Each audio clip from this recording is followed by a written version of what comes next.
Ladies and gentlemen, today is Saturday, June 13th, 2020. This is Jack CryptoSun. Welcome back to my channel. I bring you a video on how the government creates stimulus money. It's a 4-minute video and 52 seconds. Please give me your undivided attention.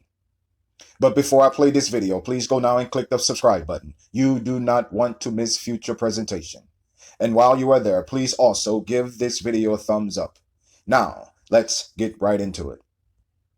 When the economy screeched to a halt in mid-March, businesses shut down almost overnight, and quickly, millions of workers became unemployed.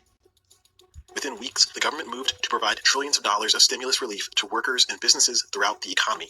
$1,200 checks to anyone who makes less than $75,000. This is another $600 a week for 4 months. Congress approving another $484 billion for loans. So where does all this money come from? Is it taxpayer funds? Is the government printing a bunch of new cash? As you might expect, there's a lot more to know. Congress can authorize taxes to pay for new spending, but that's not where the stimulus money is coming from. That money is being raised through borrowing. The government expects to borrow a record $4.5 trillion for the fiscal year that ends in September. That's more than 3 times the $1.28 trillion it borrowed the year prior. That borrowed money is being used to subsidize small business payrolls, send checks to households, and offer taxpayers a temporary holiday on making tax payments. The Treasury Department is in charge of the borrowing. The agency borrows by selling Treasury bills or bonds to the 3 main groups of savers. The public sector, like other parts of the government. The private sector, which includes companies or individuals like you and me, and foreign entities. These bills are like IOUs. Someone agrees to buy them, and the government agrees to pay them back with a little bit of interest. In the meantime, the government can use that borrowed money for stimulus to support private individuals and companies or state and local governments. This year, the federal government will get most of its borrowing from the private sector. And the reason for that is because private borrowers who would normally be competing with the federal government for private saving have basically disappeared. That stimulus money can make the economy larger than it otherwise would have been. It encourages employers to keep people employed, and it encourages individuals to spend. Here's a hypothetical example. Let's say Congress authorizes $1 billion in stimulus spending. The Treasury would borrow $1 billion by selling Treasury bills. It would then use that borrowed money on the stimulus programs, with the hopes of keeping the economy churning. But it doesn't end there.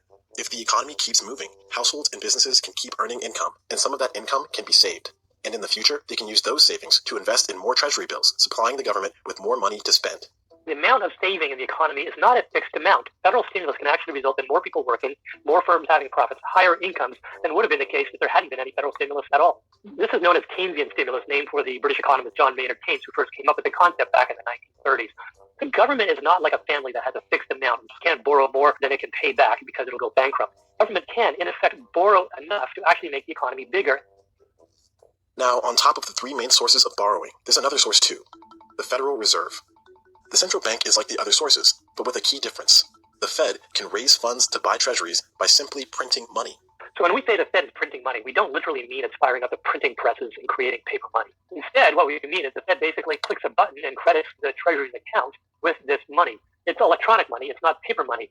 In effect, the Treasury sells a bond, and in return gets brand new money. Right now, the Fed is ramping up its lending. Assets on the central bank's balance sheet topped $6.7 trillion during the first week of May 2020. That gives the Treasury more money to spend on stimulating the economy and other programs. Critics of the stimulus say the government competing with other borrowers for savings will push up interest rates, making it harder for private companies and individuals to borrow and invest. They also say that if the Fed prints money to finance the borrowing, that will lead to inflation and economic turmoil, like what's seen in Venezuela and the trillion-dollar notes seen in Zimbabwe. It's only a problem if they print and they print and they print and those dollars get spent and spent and spent again until all that spending far exceeds the supply of goods and services in our economy. That's when you get high inflation. How will we know that's happening? Well, we probably see long-term interest rates start to rise as investors get ready for the approach of inflation. Then we'd start to see actual inflation rise, but we're not seeing that now. Ladies and gentlemen, thank you for your time. I hope you enjoyed this video, and I will see you in the next video.